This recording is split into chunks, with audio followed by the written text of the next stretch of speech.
in 1980, less than 15% of the region's Black population lived in the suburbs. Right. But today, or as of the date of that report, it was a 50-50 split. Yes. So literally, if you take the entire Black population of the Detroit region, 50% live within the city of Detroit, 50% live without the city of Detroit, but their realities are quite stark and quite different. And so for you, when you hear and see that data, is there another story that needs to be told about that bifurcation? Yeah. First of all, it makes me incredibly sad because as a middle-class Black person that lives here in Detroit, and that's choosing to live here in Detroit, that raised my children at least half time with their dad. Their dad lived in the suburbs, so my kids split their time in Detroit. It made me sad that my people who I'm close to, my friends, didn't see the opportunity to live here. And so for years, I used to get really mad about that. I used to get, I used to take it very personally if you didn't want to be here, right, with us. And now I think where I'm frustrated, and the point of that report is it's not up to the Black Detroiters to decide to live in Detroit and to make the sacrifice to live in Detroit.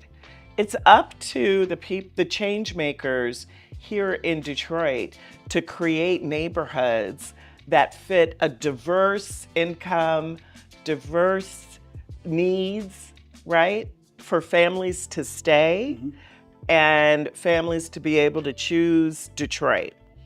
But if you only have 12 places in Detroit, and those 12 places, I would say 4 of them are so unaffordable. They're way outside. It's not middle class. It's definitely upper and upper, right? Yeah. And so then, like, where would they have to? Why should Where'd they go? Yeah. Yeah, like, why should they have to live? I'm going to fix up this abandoned house on Calvert and try to make it work.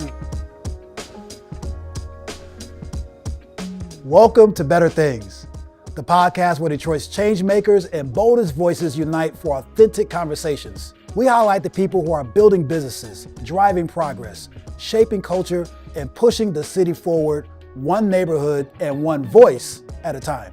I'm Diallo Smith, President and CEO of Life Remodeled, and we're diving into the heart of Detroit to hear directly from those redefining what's possible in this city. Today's conversation is with Anika Goss. She is the Chief Executive Officer at Detroit Future City. Let's dive into it.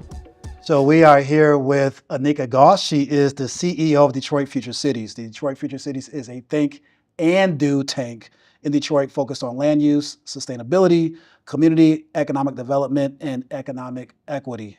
She has a long list of accolades. I'm not going to go through them all because I don't have enough time, but she got her bachelor's degree in sociology and African American studies from Purdue, then went on to get her master's from the University of Michigan in social work.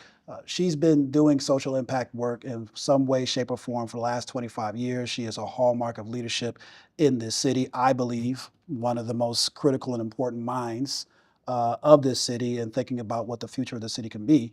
And then on her side job, or side responsibilities, she is director at Federal Reserve Bank of Chicago, Detroit branch, and also serves on executive boards with the Federal Home Loan and Bank of Indianapolis, Brookings Institutions Network of Economic Inclusion, et cetera, et cetera, et cetera.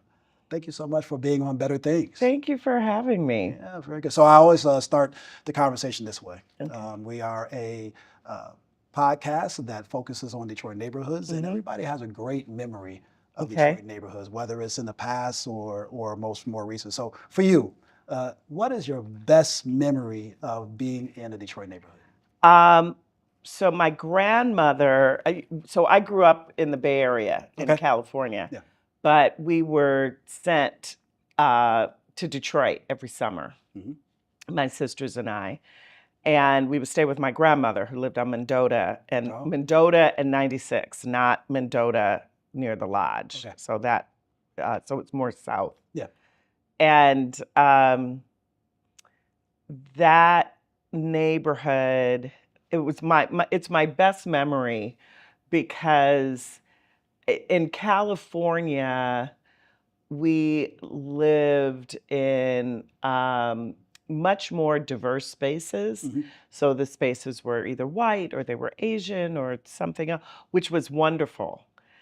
However, in Detroit, when I was there for the summer, Yeah. it was all black. Yeah. All the children were black. And it's the only time I would have experienced that, that you only saw black people. And Mendota ends at the freeway because Right. the freeway went through that neighborhood. So we had full access. You could just be outside on that block and live your best life as an 8-year-old, because you were there. Yeah. And what I do remember, and this was really funny, is that the mobile pool, Oh, yeah. do you remember that? Oh, yeah, The I do. swimmobile came to the block, and all the other kids, along with the ice cream truck, and my grandmother was like, under no certain circumstances are you getting into that dirty water shipping container that they're calling a swimming pool. Yeah, I don't know if they did a lot of chlorine back then. No. So, and my grandmother grew up in the time of polio and all of that. She was like, no, absolutely not. Sit out there with your popsicle and wait till your friends come out of the pool. So no pool for you. So no you're just pool. watching all your friends splash and have the time of their lives. So that was my coming to Detroit. Yeah. Was always really exciting. Yeah. Yeah. And when did you move here for good? I moved here after graduate school, so in '95. Yeah. Had my little apartment in Lafayette Tower. It was my first apartment. All right. Yeah, it was very exciting. And I actually, coming out of graduate school, I worked for the Urban League as a social worker. Ah. And then I was the first co-director for President Clinton's AmeriCorps Community Service Program. So back then, it was literally, we were building the program based on the legislation. Wow.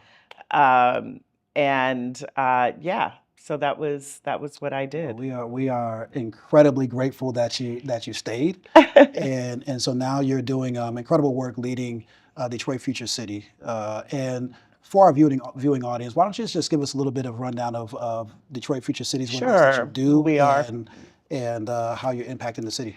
Yeah, so Detroit Future City, I mean, it's really an honor to work for DFC, to lead DFC, quite frankly.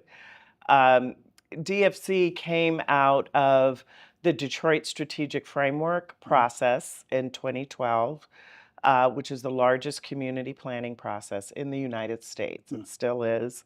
The planning process itself is displayed in the Cooper Smith Museum of the Smithsonian. So for almost 200,000 Detroiters participated in building a framework for what Detroit's 50-year future would look like.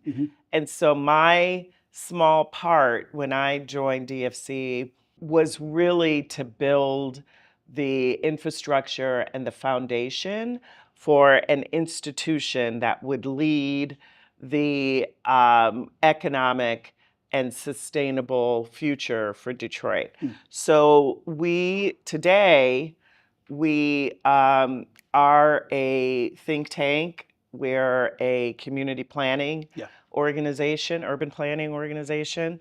And we spend a lot of time in evidence-based research, making sure Detroiters understand how Detroit grows and changes. So all of our reports are easy to understand. We do a lot of webinars, For every report, they always include focus groups, and so you're hearing Detroit's voices in those reports.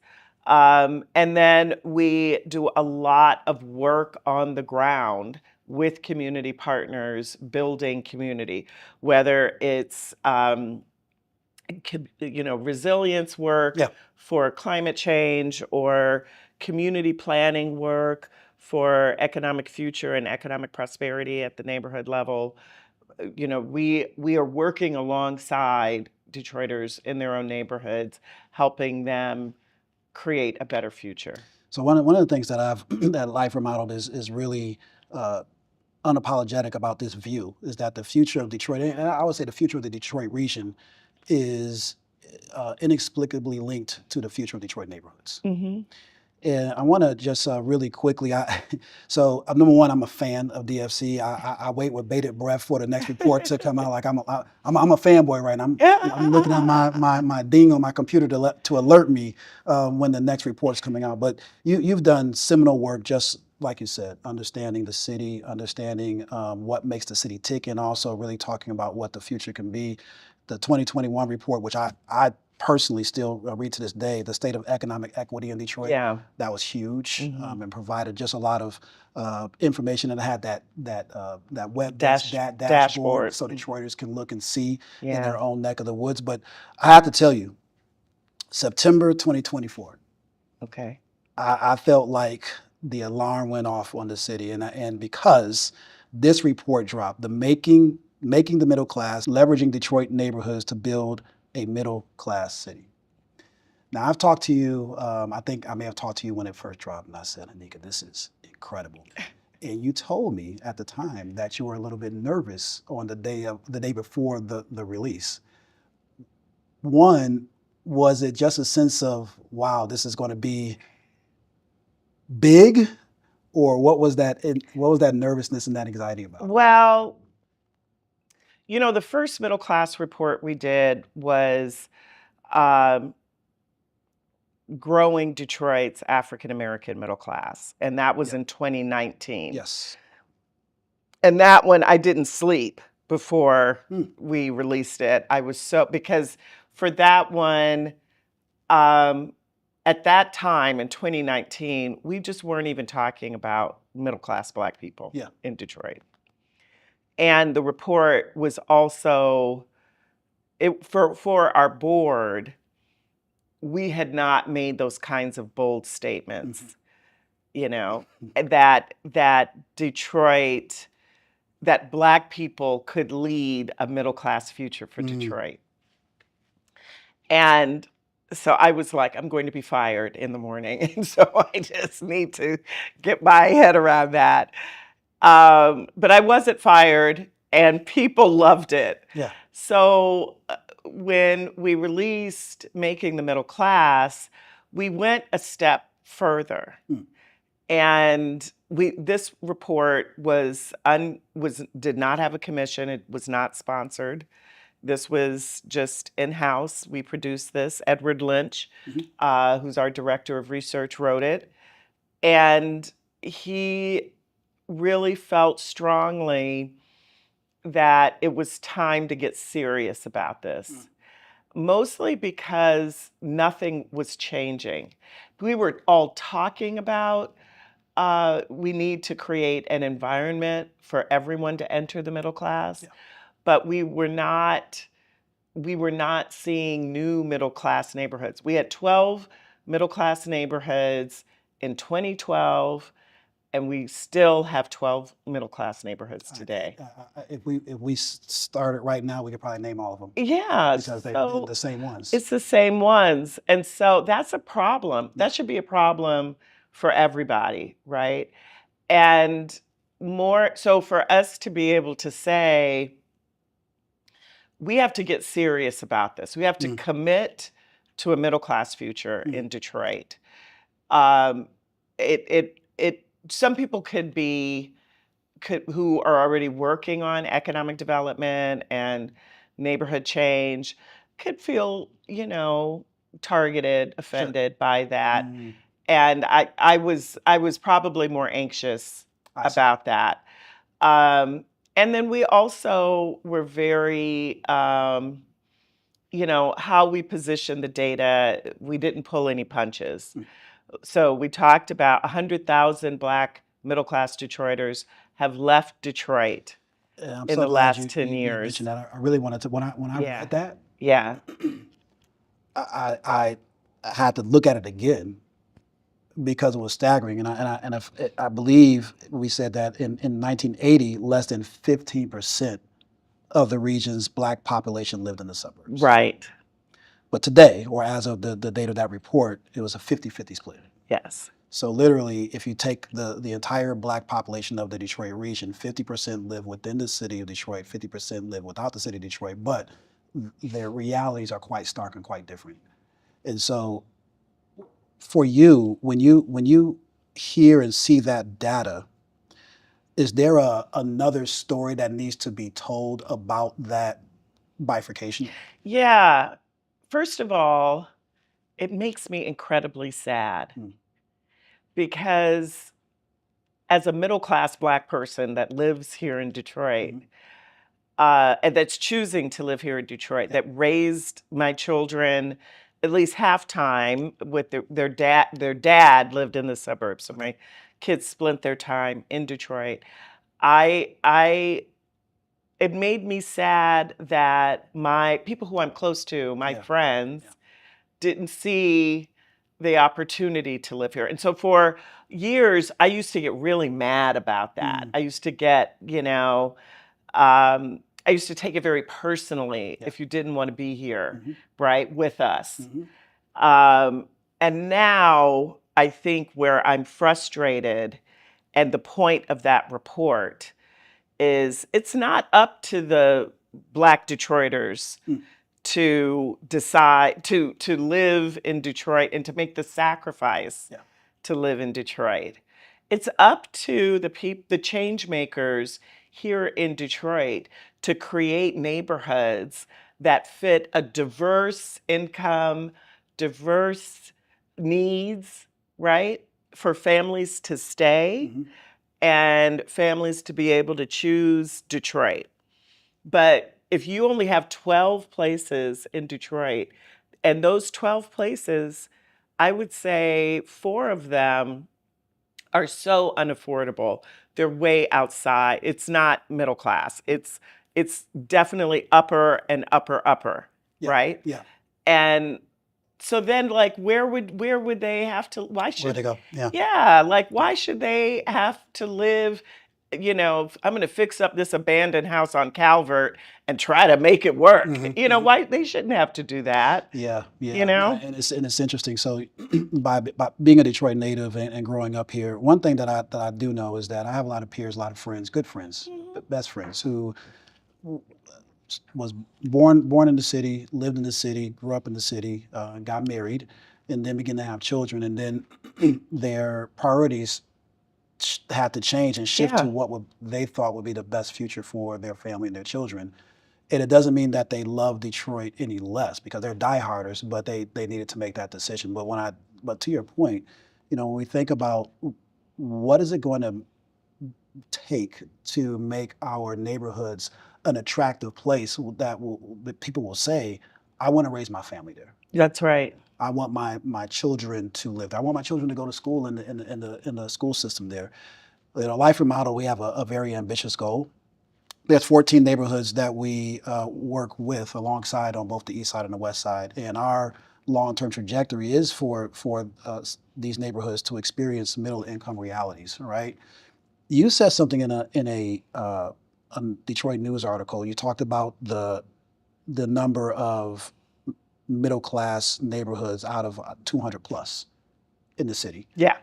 But then you also said that if only 2 more neighborhoods were to transition from lower income to middle income neighborhoods, that it would have a dynamic effect. Yeah. Really, only 2. 2. So tell me what happens economically, socially, and otherwise when neighborhoods transition to middle income realities. Well, yeah. So first of all, if the numbers, 2 neighborhoods would end up being about 33,000 people. Okay. Okay. Okay. And so economically, the overall economic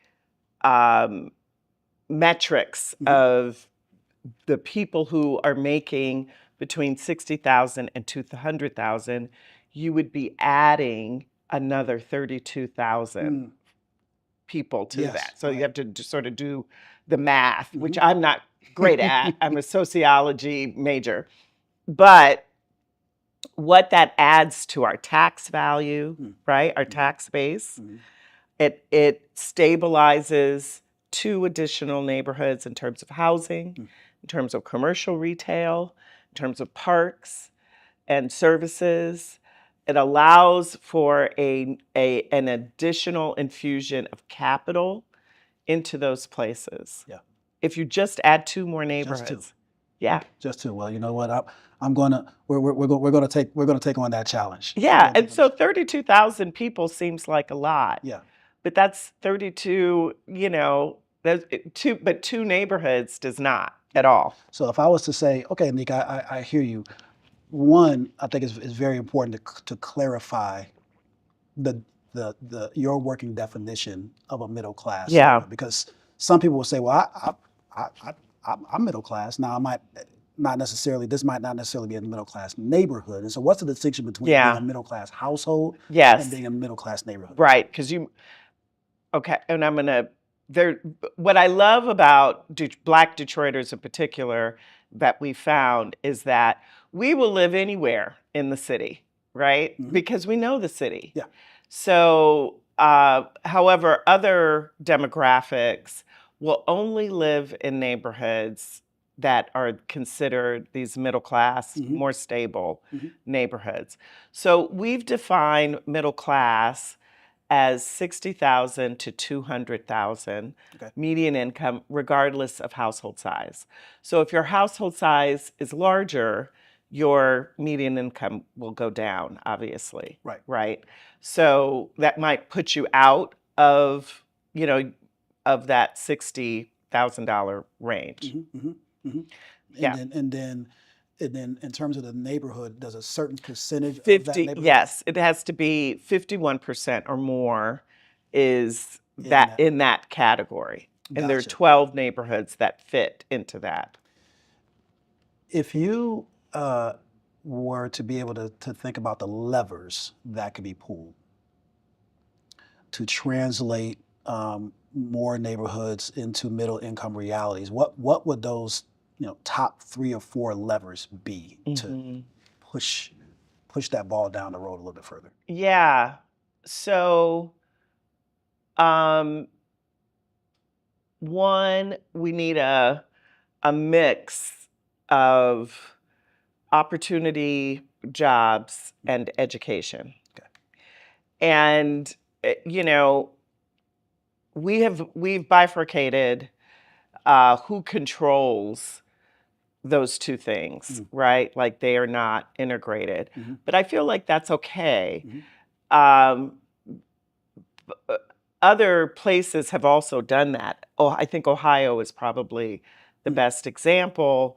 However, Ohio will stand in the gap. Either the state or the city will stand in the gap and say, that's fine. The city runs workforce or the county runs workforce, and we have a school superintendent with elected school board members. That's fine. Here is where the resources are. The resources are that we need people to be trained and skilled and certified in this area. And so if you want our money, this is what you all have to do. Figure it out. And Ohio is beating us, it's Ohio. Oh my gosh. It's Ohio. Don't say that too loud. Cleveland, Columbia, Toledo. For all of our University of Michigan fans that are out there listening, we're losing to Ohio in that way.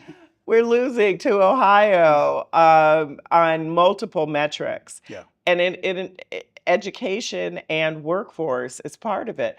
And, when I say workforce, I mean, and I shouldn't even use that kind of language, because what I really prefer, what I think is really, really important, one of the first things that I think we need to do to change some of this trajectory is think about industry, right?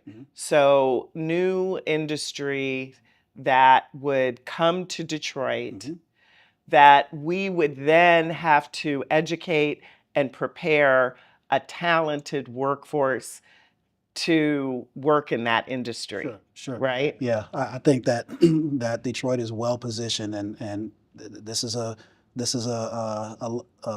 big, hairy goal. But what if we could become, or be known as, the human development capital of the world? Yeah. Because here's what I believe, non-negotiably, and this is something that Life Remodel believes as a credo, that Detroiters have all the talent that we need, but many don't have access to opportunities to thrive. And that can be educational mobility, that can be economic mobility, that can be environmental mobility, right? But it all goes into that line of the talent and the ambition and the heart is there, Right. right? Right. I want to ask one more question about this middle class conversation. I find it to be fascinating. I'm very thankful that you and your team decided to be brave enough and courageous enough to say, no, everybody deserves to live in a neighborhood where the quality of life is substantial enough where we could say, this is good living. This is adequate living for me. And everybody deserves that. I mean, part of the reason that people, it's really interesting. So I won't go into a long personal story about it, but in the 6th grade, my kids had to go to school in the suburbs. They were going to school in Detroit. They had to go to school in the suburbs.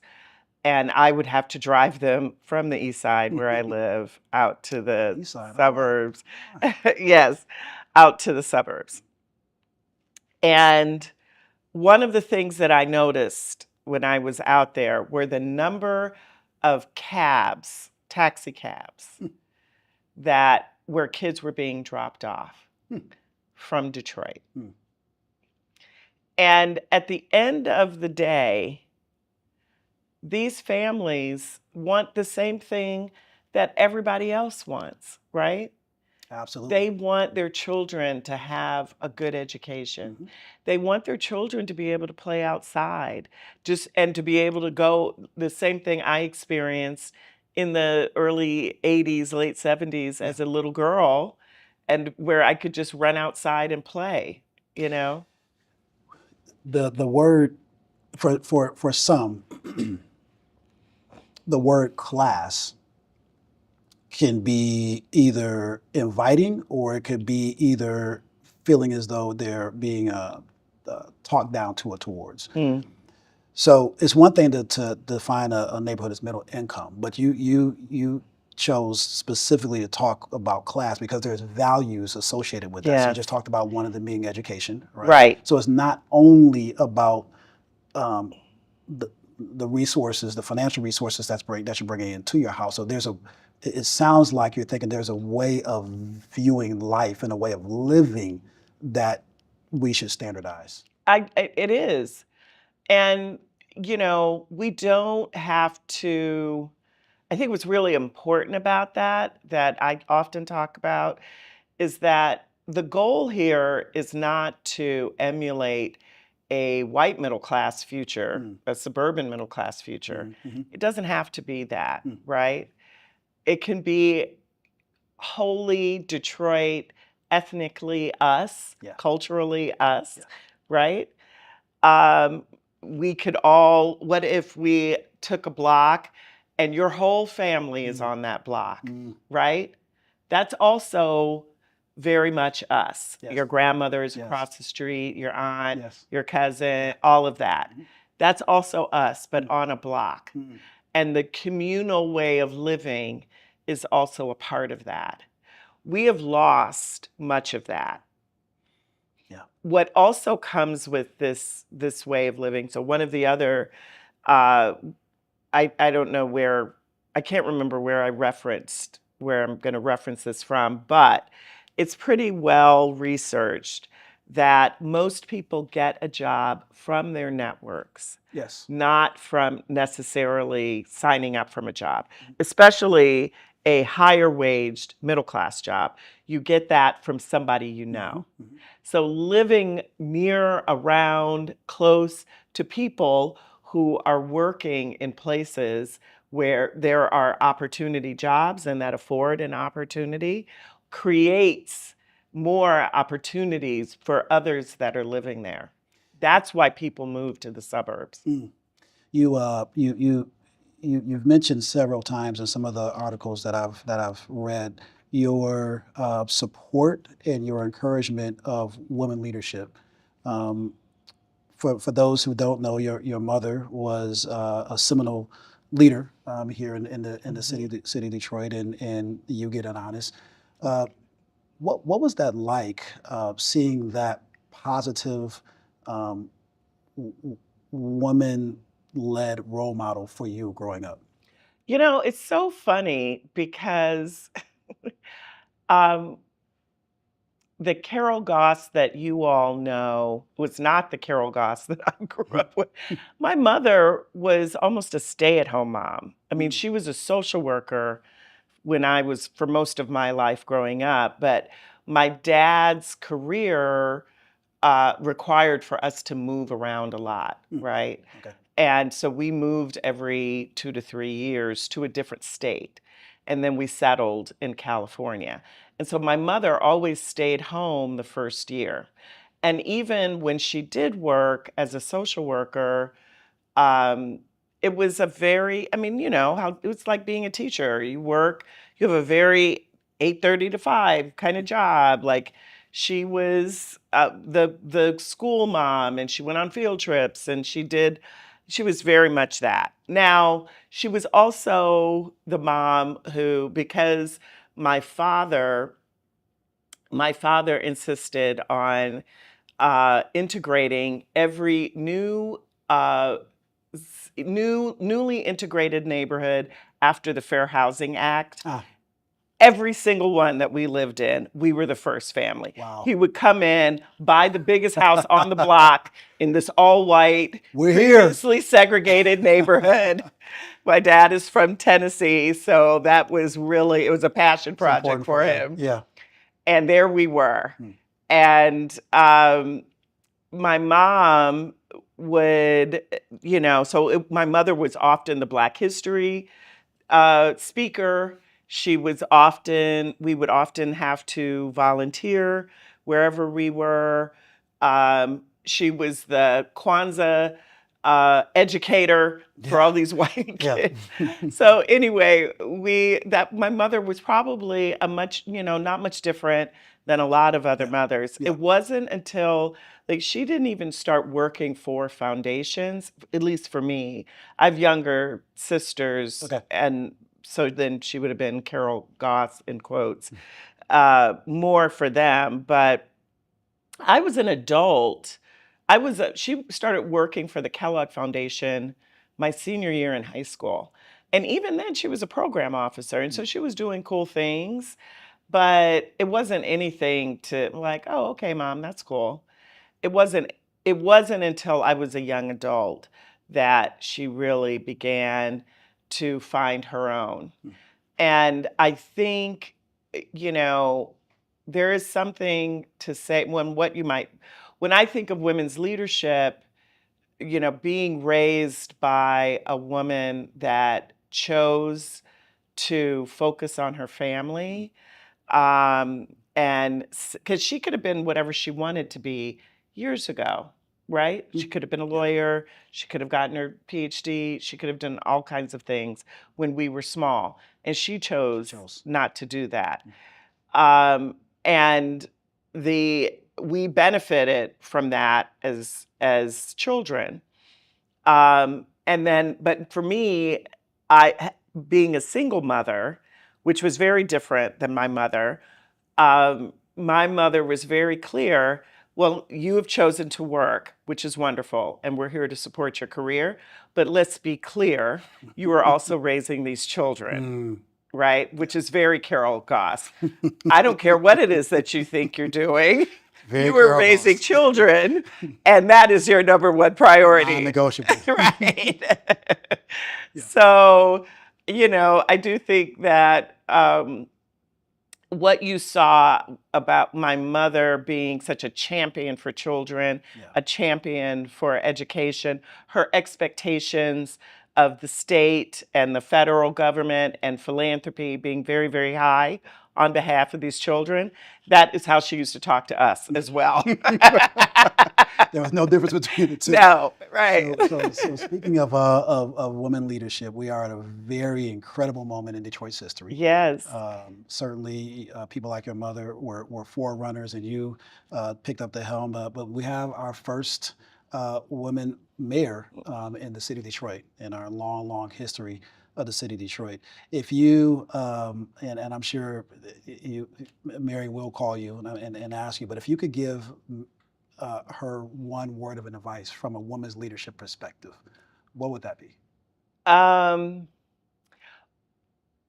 It is such an incredible opportunity. And what I'm hoping that where we will see the opportunity, Detroit is it's such a male city, right? It's very So sorry. male oriented. There are all of these older men that are older black men that are very, very opinionated. I call them the Martin Luther King, Booker T. Washington Society men, right? You can name them, I can. right? They all are going to tell us what we need to do. And then there are very quiet but important white men that are actually much more powerful in Detroit than I think we even understand. Like, Detroit is a very black city, but we haven't always had the power that we think we have, right? So as a woman, there is an opportunity where, because she is in the most powerful seat in Detroit right now, so then she can use her own power and use her own voice, hear her own voice and believe it.